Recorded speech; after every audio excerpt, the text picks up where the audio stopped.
Ready? 3, 2, 1, start. I shall now give a brief survey of the provisions in the bill which are designed to encourage investments in productive enterprises, to stimulate higher productivity as well as exports, and to provide resources for expansion of industry. In order to encourage investment by individuals and Hindu undivided families in the equity shares of new industrial companies in India, provision has been made for the grant of tax-free tax credit certificates to them with reference to their subscriptions to eligible issues of capital by such companies for a period of 4 financial years commencing with the financial year in which the investment is made.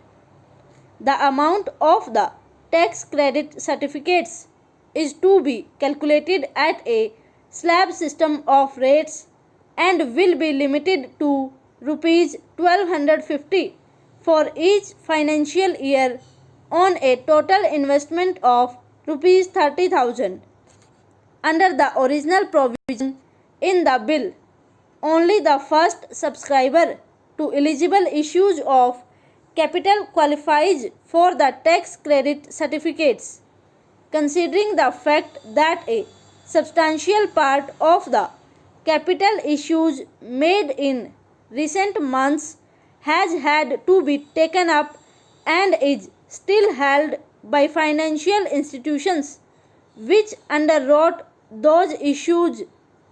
the eligibility for tax credit certificates has been extended to individuals and Hindu undivided families who purchase shares forming part of an eligible issue of capital from an underwriter declared as such in the relevant prospectus. Incentives for increased industrial production as well as for the more efficient use of the capital already invested are provided in the form of tax credit certificates calculated with reference to the central excise duty payable on increased production in the relevant year over that of the base year and with reference to the additional amount of corporation tax payable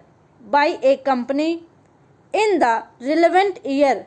over that payable by it in the base year. The amount of the tax credit certificates granted for these purposes is required to be used for discharging debt obligations, acquisition of capital assets in India, including construction of a building for the purpose of the business, and in the case of a company, also for the redemption of its debentures. This would enable industrial units to pay off the monies which they had borrowed for expanding their productive capacity, or alternatively to plow back a larger portion of their current earnings for the purpose of expansion. As stated in the Finance Minister's budget speech, it is necessary to provide some more assistance to our export industry on a discriminating and selective basis in order to mitigate the disadvantages under which it operates in the foreign market and to help it achieve its full competitive position. The tax credit certificates to be issued with reference to the value of exports will, I expect, provide an impetus for increasing our export potential and augment our foreign exchange earnings. In this connection, it is proposed to set up an advisory board on tax credit certificates for our exports to advise government regarding the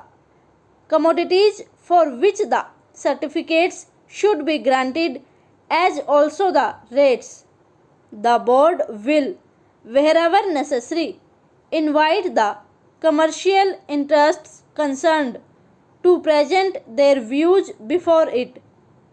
The Commerce Secretary will be the chairman of the board and a senior officer, each from the Ministry of Finance and the ministry in charge of the export commodity concerned will be members. The recommendations of the board will enable the government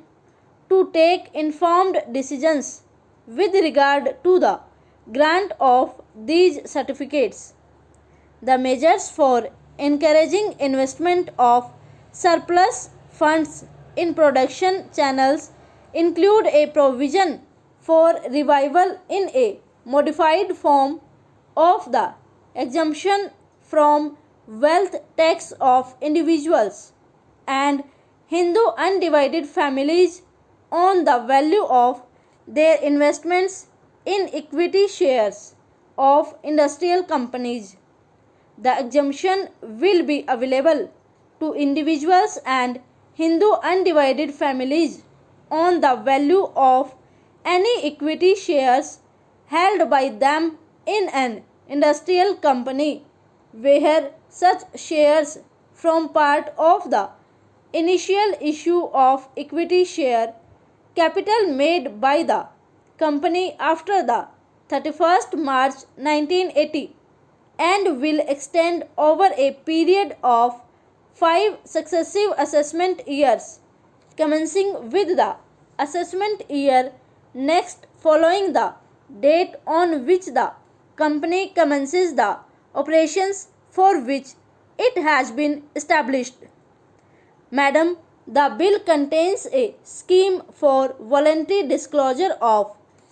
unaccounted income during a period of 3 months from 1st March to 31st May 1985. Tax is payable on the amount declared at the ad hoc rate of 60% with a rebate of 5% of the tax where the declaration has been made and the tax has also been paid not later than the 31st March 1985 where the declarant is unable to pay the tax on the amount declared immediately. He has the option to pay it within a period of 6 months from the date of declaration,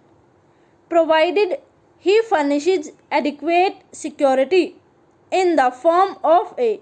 guarantee from a scheduled bank. Stop. Over.